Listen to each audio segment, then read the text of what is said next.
ఈరోజు వైశాఖ శుద్ధ తృతీయ, అక్షయ తృతీయ. తృతీయ అంటే మూడవది అని అర్థం. అక్షయము అంటే నాశనము లేనిది, సమృద్ధిని కలిగినది, నిండుగా ఉండేది. దానివల్లనే ఈరోజు అందరూ అక్షయ తృతీయ రోజు ఏ వస్తువైనా మనము ఇంటికి సంబంధించిన వస్తువులే కానీ, విలువైన వస్తువులే కానీ, సౌభాగ్య సామాగ్రే కానీ, మంచిగా పూజ చేసుకొని పూజకు సంబంధించిన వస్తువులే కానీ, ఇంట్లోకి సరుకులు అవే కానీ ఏవైనా మనం తీసుకుంటే అవి సమృద్ధిగా మనకు లభిస్తాయని అర్థం. ఎక్కువ శాతం అందరూ బంగారం అనేది తీసుకుంటారు. అది ఉన్నవాళ్ళు బంగారం అనేది కొనగలుగుతారు.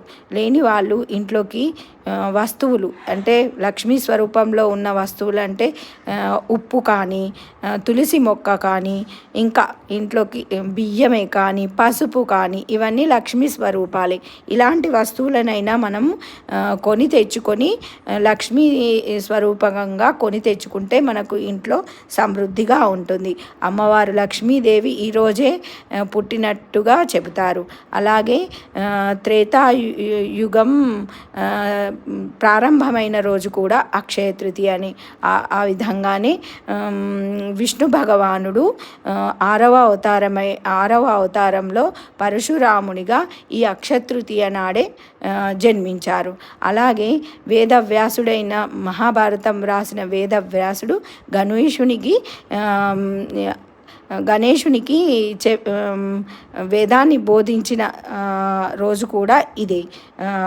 ఈ విధంగా ఇంత మంచి రోజు ఈ రోజున ప్రతి ఒక్కరూ మంచి పని చేసినా దాని ఫలితాన్ని మనం పొందుతాం.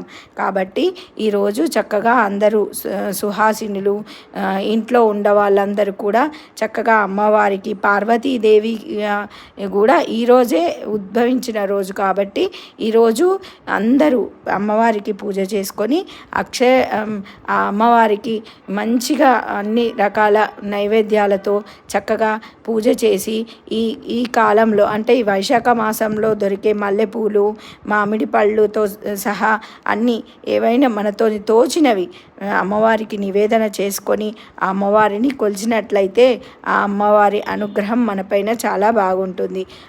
అందుకోసమే ఈరోజు అందరి కోసమని నేను కూడా ఆ అమ్మవారిని అందరికీ సకల ఐశ్వర్యాలు ఇవ్వాలని కోరుకుంటూ పూజ చేసుకున్నాను. అందరికీ అక్షయ తృతీయ శుభాకాంక్షలు.